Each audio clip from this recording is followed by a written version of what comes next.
Alright guys, back here with another video. Today I'm just going to show you how I reload my shotgun shells. It may be different than other people's, but my process of doing it and what I found has worked for me and the guns that I have and shoot. So stick with me and I'll kind of bring you through the ways that I do it and kind of what I use. Alright guys, so I use a Lee logo. I bought this off of Midway, USA Midway, I think, if that's even how you say it, for about, I think it was like $50 or something like that. Came as a kit. It only does 12 gauge. Everything's stationary, already on there. Has your powder reservoir and then your shot reservoir on the right side. And you can see this little lever here is how you actuate, so when it's in this position you can drop the powder and then it drops the shot down into the little measuring guy, and then once you put your wad in you can slide it back over and it drops your shot down inside, and then you can move on to the crimping. It has two different crimp guys on it. One that does this one that has more little crimps, and then one that does this one who has fewer crimps. And I did just find out, if you guys do reload Rio shells, they don't like to keep the 209 primers.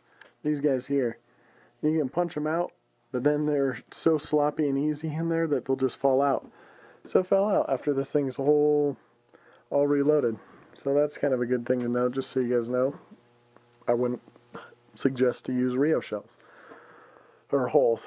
It is made in the USA. That's a plus to some of you guys. It kind of is to me. It's not bad. I mounted it to this piece of wood here so I can take it off, and all I have to do is just screw it down to my workbench, and then I could put it away and still have my workbench. You know, maybe if I have in the future something, just a reloading bench, then I'll secure it just kind of like how I did this guy here for my rifle. So, you know, that'd be a little bit nicer. I thought about doing it over there in that corner, but it's just kind of hard, and then it'll just be in the way, and I don't want anybody messing with it, switching this back and forth and dropping powder out and stuff like that, because it is expensive these days, as you guys know. There's all my powders and stuff are up there. I got green dot, blue dot, unique, IMR 3031, steel shot, and then W745 I think it is, and then H4831, and some of those are pistol and some of those are rifle and shotgun as well. So today I'm reloading some Federal Top Gun holes. They had number 8 shot in it. They're 2 3/4, 1 1/8 ounce is what they say on there. Nickel plated. They seem to do pretty well. The wads that I use, I always shoot 1 ounce wads. So that's the amount of shot that is held in here is 1 ounce. And that's just because, you know, I use it for dove, and then I use it for just clay shooting, and reloading a bag of shot is $50, and it's just a pain in the ass to buy, and it's expensive. So I use 1 ounce shot, and it does great. I mean, I still hit stuff, and I guess, you know, having fewer pellets in there also, you know, improves my accuracy, and then when I actually use something that's a little bit bigger, I can always hit it. I don't know, I guess that's my theory on it. So I also throw in sometimes some overshot cards. Not really necessary on some of them. These ones here you can see closed up all the way. I am putting them in these guys just because. And then I have this set up, so here's my 1 ounce shot thing, and then I don't know what number for the powder, but I do have it set so I can use it in a pump. It's gonna kick just a tiny bit harder, not really noticeable, but in my Weatherby SA08, you guys can watch that video. I think I set in there that I figured out that I have the only the piston that's for heavy shot, and so just a normal load like this for, you know, upland bird and stuff like that, a light load, it won't kick that back all the way. Sometimes it'll get jammed, sometimes it won't kick it all the way open. So I upped the powder a little bit, and it works fine now. I can cycle through no problem.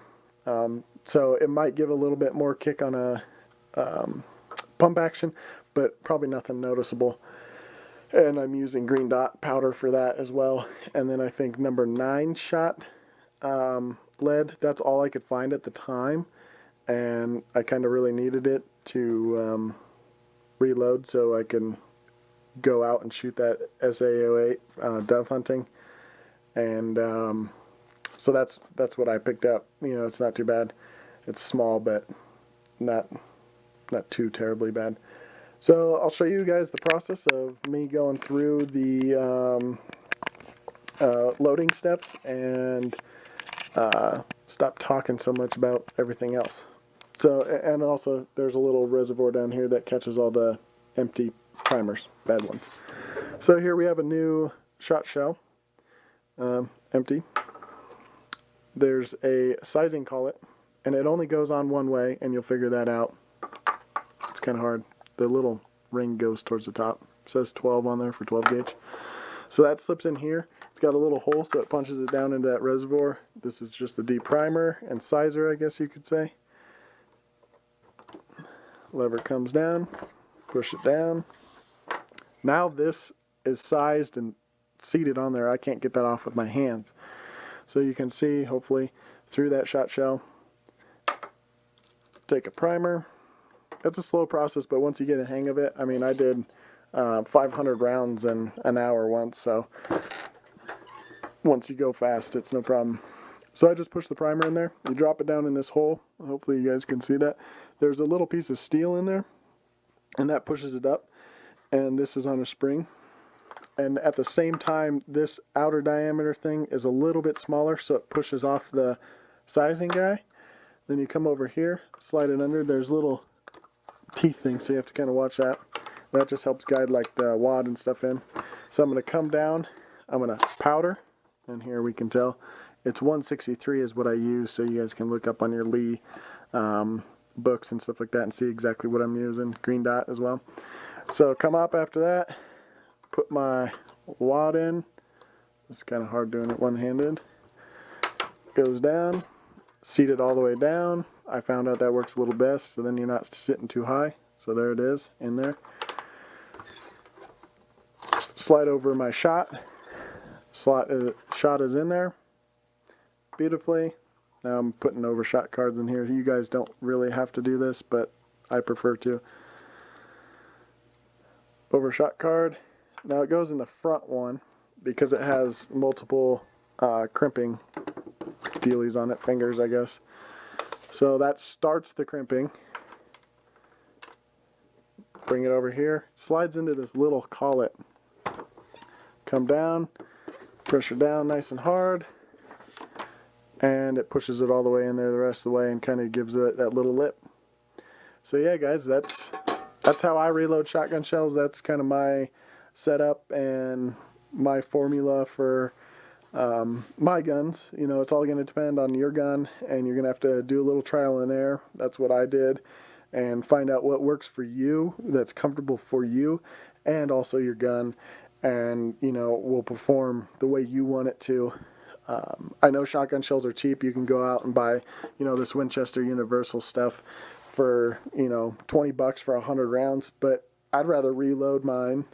I get a little bit more ammo out for about the same amount of price.